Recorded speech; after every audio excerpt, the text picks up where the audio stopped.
Hello friends, मेरा नाम है दीपक और आज हम लोग एक चैप्टर के बारे में बात करने जिसका नाम है ट्रायंगल। क्लास 10th के लिए ट्रायंगल चैप्टर के बारे में हम लोग पढ़ने वाले हैं। देखिए, ट्रायंगल चैप्टर बहुत ही आसान चैप्टर है, इसको बहुत अच्छे से समझना है। सबसे पहले हम लोग ये समझने की कोशिश करेंगे कि सिमिलर फिगर्स किसको कहते हैं। सबसे पहले आपको ये भी जानने की जरूरत है कॉन्ग्रुएंट और सिमिलर में क्या डिफरेंस है। सपोज ये मेरा हैंड है, मैं अपना हाथ मैंने दूसरे हाथ पे रखा है, तो मेरा नीचे का हाथ नहीं दिख रहा है। क्यों नहीं दिख रहा है? बिकॉज कि मेरे सारे फिंगर्स और ये पाम टोटल एरिया जो है सेम है। क्लियर बात? ऐसे फिगर को कॉन्ग्रुएंट फिगर कहते हैं जिसमें सब कुछ इक्वल होता है। जैसे आपने कुछ कॉइन्स लिए, सेम काइंड ऑफ कॉइन्स लिए, वो कॉइन्स को जो ऊपर से देखते हो तो नीचे का कॉइन नहीं दिखेगा। क्यों नहीं दिखेगा? बिकॉज कॉइन का टोटल एरिया जो है, उसकी डायमेंशन जो है बिल्कुल सेम है, तो नीचे का कॉइन नहीं दिखेगा। तो ऐसे जो फिगर्स होते हैं इसको हम लोग बोलते हैं कॉन्ग्रुएंट फिगर। लेकिन सिमिलर फिगर क्या होता है? सिमिलर फिगर, सपोज ये मैंने एक स्क्वायर फॉर्म किया है, उससे छोटा स्क्वायर, उससे भी छोटा स्क्वायर। देखिए, स्क्वायर में मैंने आपकी एक फोटो ड्रॉ की है, ठीक। इस स्क्वायर में भी एक फोटो ड्रॉ की, इस स्क्वायर में एक फोटो ड्रॉ की, इस स्क्वायर में भी एक फोटो ड्रॉ की। होता क्या है कि ये एक फिक्स रेशियो में कम होता जा रहा है, समझे? इस एक फिक्स रेशियो में कम होता जा रहा है।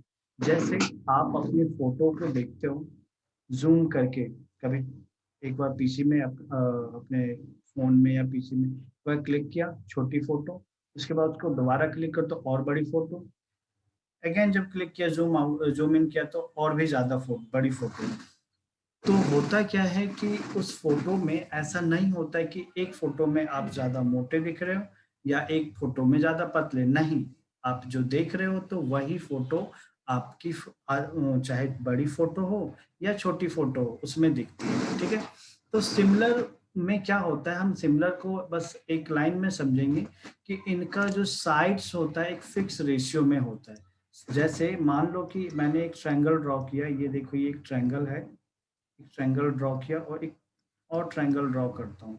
सपोज करते हैं ये 6 सेंटीमीटर है, ये 4 सेंटीमीटर है और ये 3 सेंटीमीटर है। मैं इसको यहाँ पे देखना, इसको 1.5 सेंटीमीटर बोलता हूँ, ये 2 सेंटीमीटर है और ये 3 सेंटीमीटर है। अगर हम suppose A, B, C, D, E और एफ, मैं A B upon D E, क्या आएगा? ए बी यहाँ पे 6 है और डी ई क्या आ जाएगा? 3। अगर इसको सॉल्व करते हैं तो ये 2 आ गया। ऐसे ही बी सी अपॉन में अगर हम लोग ई एफ लिखते हैं तो यहाँ पे बी सी कितना है? 3 है, 1.5 है, कट करेंगे तो 2 आंसर आ जाएगा। ऐसे ए सी अपॉन में डी एफ करते हैं, A C is 4, D F is 2, cancel करने के बाद कट करने के बाद 2 आ जाएगा। हम देख रहे हैं कि इसके कॉरस्पॉन्डिंग साइड का रेशियो सेम है ना? यहाँ पे भी 2 आ गया, यहाँ पे भी 2 आ गया और यहाँ पे भी 2 आ गया। ऐसे फिगर्स जिसके कॉरस्पॉन्डिंग साइड्स सेम होते, सॉरी, रेशियो सेम होते हैं, ऐसे फिगर को हम लोग सिमिलर फिगर्स बोलते हैं। जैसे आपके एनसीईआरटी बुक में ताजमहल की फोटो है, एक बड़ी फोटो है, उससे छोटी फोटो है, उससे भी छोटी फोटो है।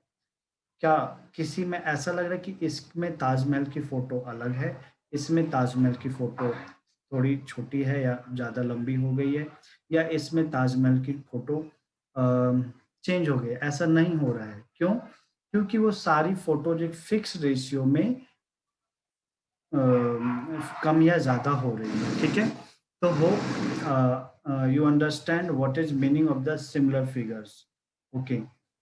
देन इस चैप्टर में इतना समझने के बाद कुछ और भी चीज़ें होंगी, जैसे कि मान लो मैं कुछ बातें बताऊं, जैसे सर्कल मैं ड्रॉ कर रहा हूँ, ये एक सर्कल है, उससे थोड़ा छोटा सर्कल, उससे भी छोटा सर्कल, उससे भी छोटा circle. Circles are always similar. ये क्या होगा? Similar, right. अगर मैं कोई स्क्वायर ड्रॉ करता हूँ, स्क्वायर, ठीक, उससे छोटा स्क्वायर, उससे भी छोटा स्क्वायर, उससे भी छोटा स्क्वायर, ये क्या होगा? सिमिलर। यानी कि हम लोग बोलेंगे स्क्वायर्स आर सिमिलर। यस, एक चीज और है, इक्विलैटरल ट्रायंगल। इक्विलैटरल ट्रायंगल किसको बोलेंगे हम लोग? ऐसे ट्रायंगल जिसकी सारी साइड्स इक्वल होते हैं, इक्विलैटरल ट्रायंगल। इक्विलैटरल ट्रायंगल में अगर हम उसको से छोटा, उससे छोटा करते जाएं तो क्या होगा? ये भी क्या दिखेगा आपको? सिमिलर दिखेगा ऑलवेज। तो आप ये समझ सकते हो, all circles are similar, all squares are similar, all equilateral triangles are similar। ठीक।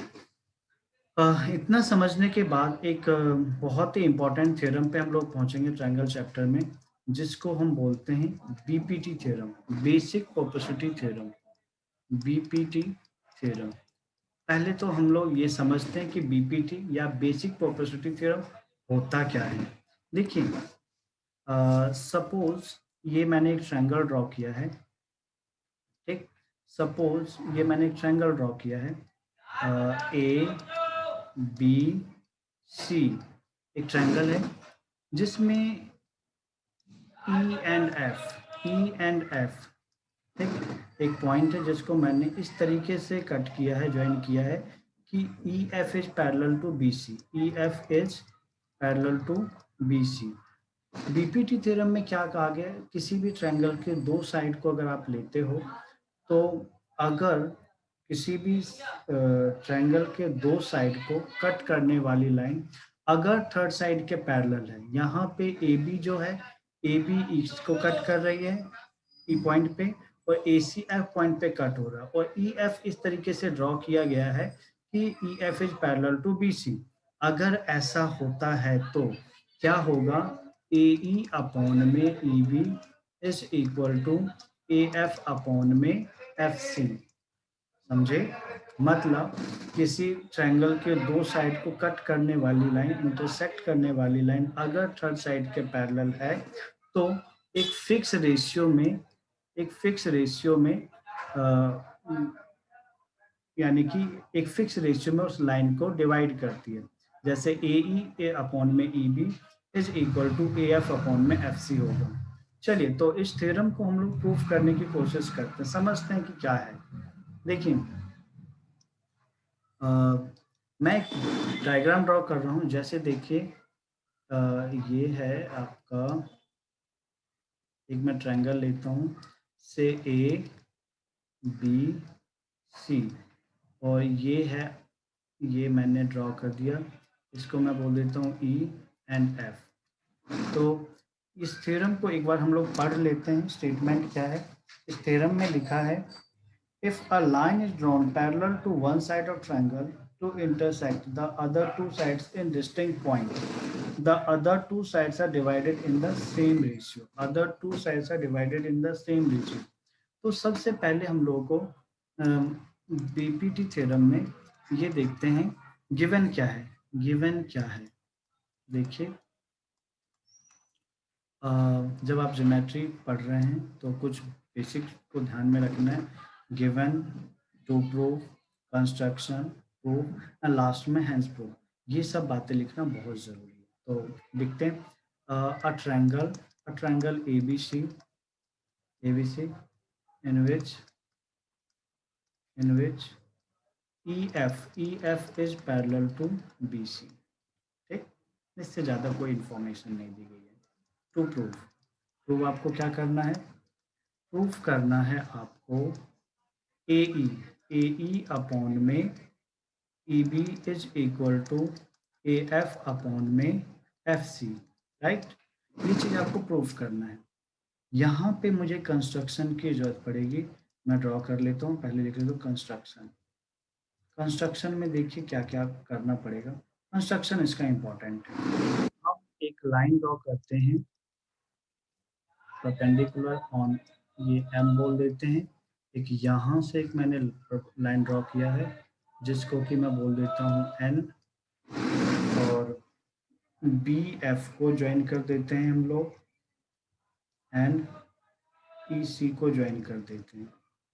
ठीक, ये कंस्ट्रक्शन तो मैं लिखता हूँ draw E M perpendicular on AC and NF perpendicular on AB।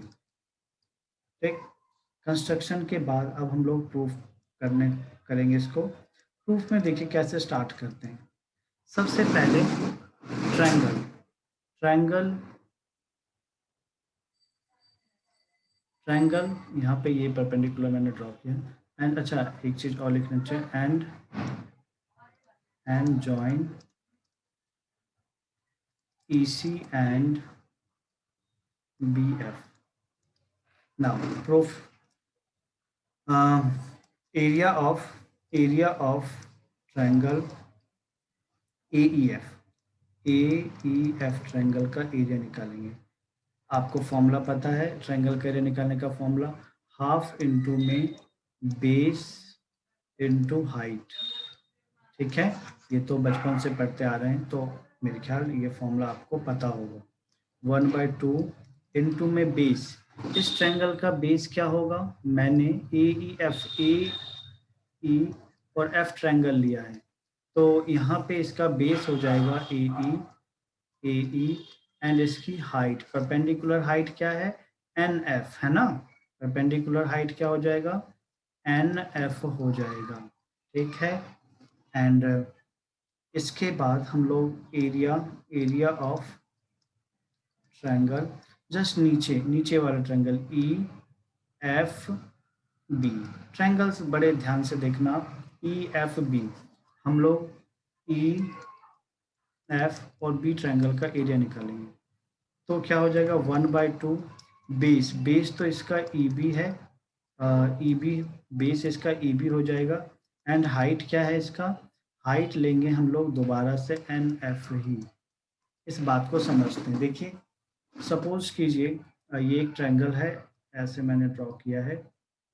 ठीक, इस बेस से इस ट्रायंगल की हाइट क्या है, ये वाली लेंथ तो हाइट नहीं होगी, है ना, ये तो तिरछी एक हाइट है।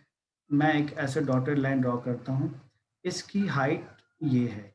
ठीक है बात, ऐसे यहाँ पे एक ये तिरछा ट्रायंगल है, यानी कि इस लाइन से इस पॉइंट की जो शॉर्टेज डिस्टेंस है वो NF ही है, क्योंकि इसके ऊपर परपेंडिकुलर है।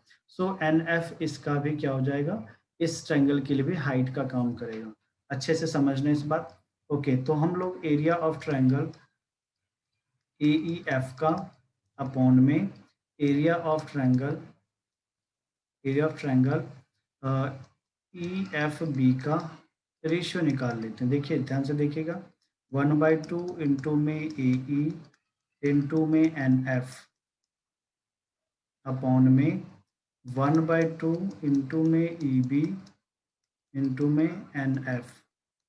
तो 1/2 को 1/2 से कैंसिल किया, और हाँ NF और NF भी कैंसिल हो रहा है, मतलब मेरे पास क्या आ रहा है, area of triangle AEF is upon में एरिया ऑफ ट्रायंगल EFB मिल रहा है, जो कि AE अपॉन में EB मिलेगा। ठीक है, और इसको हम लोग बोलते हैं क्वेश्चन नंबर फर्स्ट। तो समझ गए इन बातों को अच्छे से, मेरे ख्याल समझ में आ गया होगा। अगेन अब हम लोग दूसरे तरफ का एरिया निकालेंगे, ध्यान से समझिएगा इनको। जैसे देखिए इस साइड से मैं दोबारा से एरिया ऑफ ट्रायंगल AEF ही निकालने वाला हूँ। AEF मैंने पहले भी एक बार एरिया AEF का ही निकाला, दोबारा से निकालने जा रहे हैं। ठीक है, दोबारा से हम लोग निकालने जा रहे हैं, लेकिन इसमें क्या होगा, इस बार मैं बेस चेंज कर लूंगा, बेस AF ले लेता हूँ। हो सकता है आप किसी को भी बेस लो, वहां से उसके परपेंडिकुलर हाइट अगर पता है तो एरिया ऑलवेज इक्वल ही होगा। ठीक है, तो AF को अगर मैं बेस ले लेता हूँ, तो यहाँ पे हाइट EM है ना, हाइट ई एम बन गया, ठीक। Then again area of triangle, इसके जस्ट नीचे का E F C, E F C triangle देख रहे हैं, ट्रायंगल ई एफ और सी, इसका एरिया कैसे निकलेगा, 1/2 इंटू में बेस, बेस क्या हो जाएगा यहाँ पे, बेस हो जाएगा एफ सी इंटू में height, height is E M, समझे। अगेन फिर हम लोग क्या करते हैं, इसका रेशियो निकालते हैं। रेशियो कैसे निकलेगा, area of triangle A E F upon में area of triangle E F C. तो यहाँ पे लिखते हैं, केयरफुली लिखना है, देखना है आपको, 1/2 इंटू में ए एफ इंटू में ई एम अपॉन में 1/2 इंटू में एफ सी इंटू में ई एम, ठीक है। ई एम से ई एम कैंसिल, 1/2 से 1/2 कैंसिल, ये बनता है आपका area of triangle A E F upon में area of triangle E F C equal to A F upon में एफ सी। ये आपका सेकंड इक्वेशन हो गया, समझे। अब देखिए मुझे प्रूफ क्या करना है, ए ई अपॉन में ई बी यहाँ पे दिख रहा है, ए एफ अपॉन में एफ सी यहाँ पे दिख रहा है। अगर इन दोनों को इक्वल बताना है, ये दोनों इक्वल कब होगा, जब इधर ये वाला पार्ट और इसका ये वाला पार्ट इक्वल हो जाए। तो देखिए इस दोनों में ए ई एफ यानी न्यूमरेटर का पार्ट तो सेम है, डिफरेंट क्या है, डिनोमिनेटर। ये है E F B, E F B, देखिए ई एफ बी ट्रायंगल यहाँ पे दिख रहा है, आप डायग्राम में अच्छे से देखिए, E F B triangle and E F C triangle, ठीक। तो यहाँ पे अगर किसी तरीके से इक्वल बता दे तो हमारा काम हो जाएगा। इसको कैसे इक्वल बताएंगे, देखिए जरा ध्यान से देखिएगा, triangle E F B and triangle EFC lie on same base EF and between same parallels, है ना, सेम पैरेलल्स। मतलब देखिए ये ट्रायंगल, इस ट्रायंगल की बात कर रहे हैं ई बी एफ की और ई एफ सी ट्रायंगल की, दोनों देखिए ई एफ कॉमन है ना दोनों का बेस, तो ये दोनों बिटवीन सेम पैरेलल के बीच में लाई कर रहा है। ये चीज आपने पहले पढ़ रखा, तो हम लोग बोलते हैं area of triangle E F B is equal to the area of triangle E F C, समझे। ये हो गया आपका थर्ड पार्ट, ठीक है। तो हम लोग क्या करते हैं, एक लास्ट में स्टेटमेंट लिखेंगे, सीधी सी बात, सीधे सीधे, from equation number first and second